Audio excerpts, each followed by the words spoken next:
on, I think the first thing to say is happy birthday, because not as we're recording it, but as this is going out on Sunday, this is your 90th birthday, so congratulations. Thank you. Very many happy returns. Would you tell us a little bit about how it was growing up? Were you from a Christian family? Well, the real background of the family was Brethren.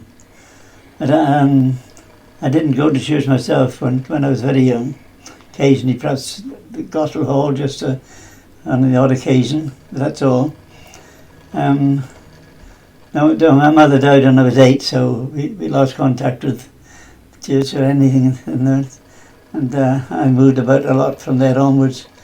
I believe my mother prayed for the children, and I believe that's why I was protected all my life because of that. But after my mother died, I moved around a lot. I was either going to be sent to orphanage. Sorry, it's going to be either sent to an orphanage, or else I was had to be evacuated because my father had been called up for the services and he couldn't be exempt. As it happened, we were evacuated, and I went to live in a house in Hirwine, in the valleys. And what was it that brought you to church eventually then? What eventually brought it, when I was a lad, I used to like to go to Sunday school for some reason, and nobody ever asked me to, nobody ever forced me to. I just used to go. But when my father married again, after he came out of the Navy, and the family got back together again, I went to church there with them. And it was there that in a revival campaign and an after church service, I gave my life to the Lord. Wonderful, wonderful. So now it's been quite a few decades that you've been walking with the Lord Jesus. Can you? My 75th year, I think. Wow. Is there anything you can tell us about? Are you able to sum up your walk with Jesus during that time? Oh yes, there's lots of things happened. Many times my life was threatened, and we won't go into detail on that just now, but I believe that I was protected throughout my life and various things. I know you were given a particular baptism verse that seems to have... Yes, when after I was saved, I was baptised, and the verse I was given was Proverbs 3 and verse 6. In all thy ways acknowledge him, and he shall direct your path. And that's been with me ever since, and it's true, and it's the Lord has led me right through it all this time, through many dangers and many trials. I know you am praising him. You did your national service. Yes, when I was 18 I got called up for the services. Looking after Nazi prisoners of war, I understand. And after the war had finished, but we were the occupational army at the Rhine. So I did my little bit. But it was when we were in the army, the Christians were always advised to make a stand. As soon as they got into the service, to make a stand as to what you were.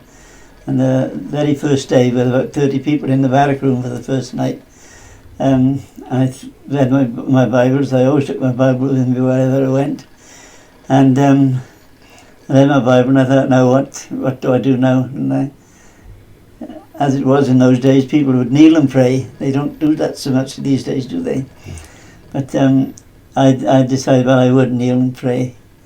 And it took a lot of sort of persuasion to myself to do that. And eventually I finished my prayer, and I can't even remember whether I prayed tidy prayer or not. Anyway, I sat up.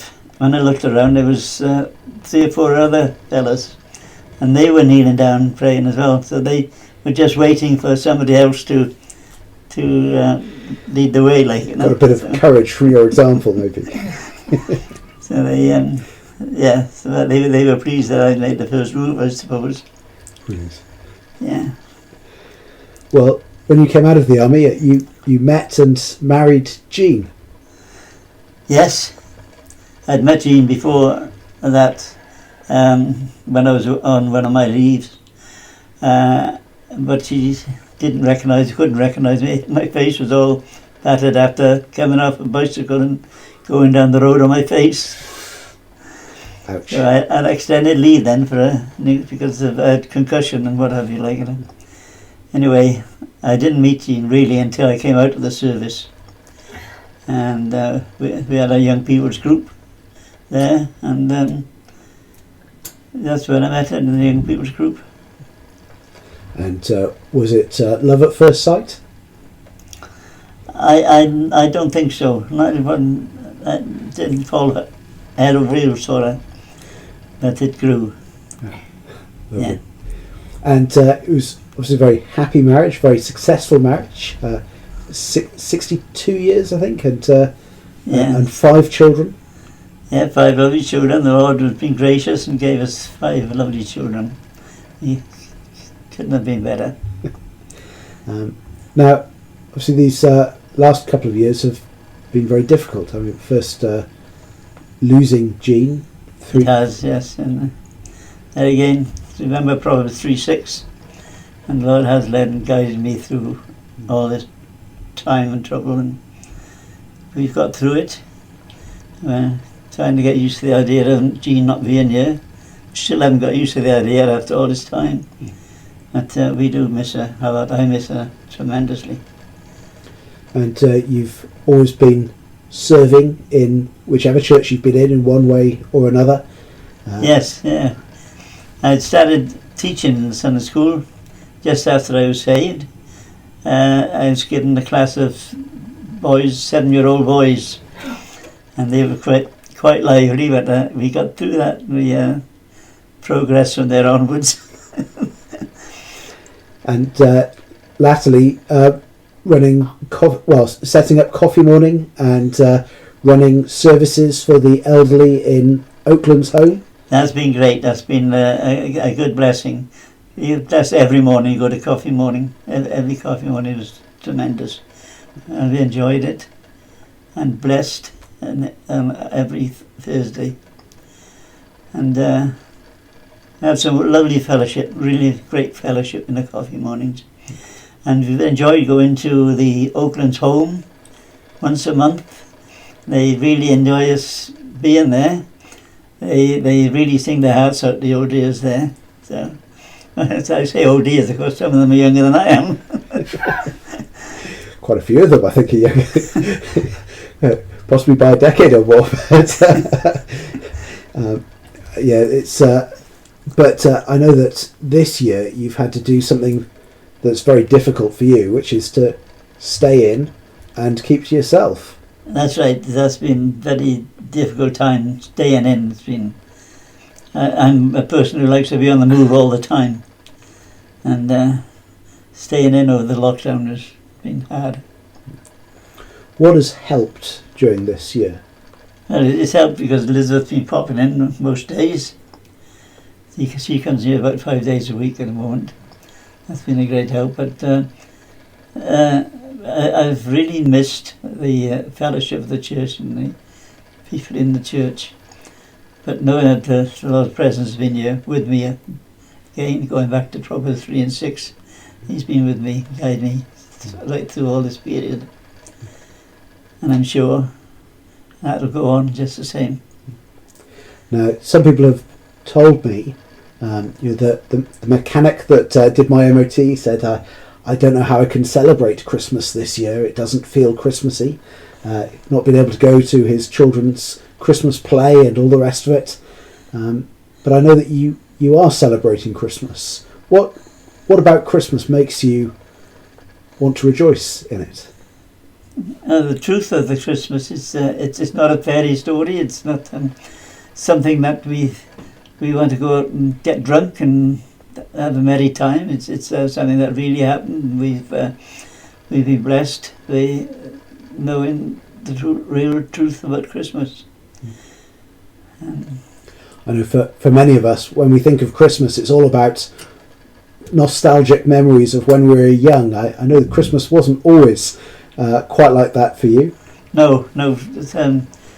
Once my mother had died, of course, Christmas was gone. Wherever I went, I was evacuated and worked on the farms and whatever. There was no Christmas as such.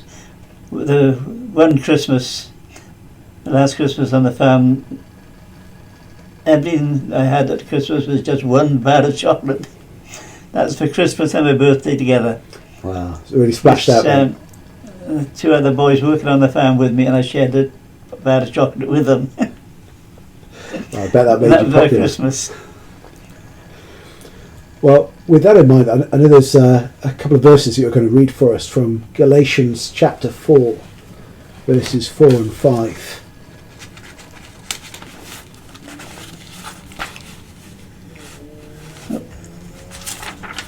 At the right page, it helps, doesn't it?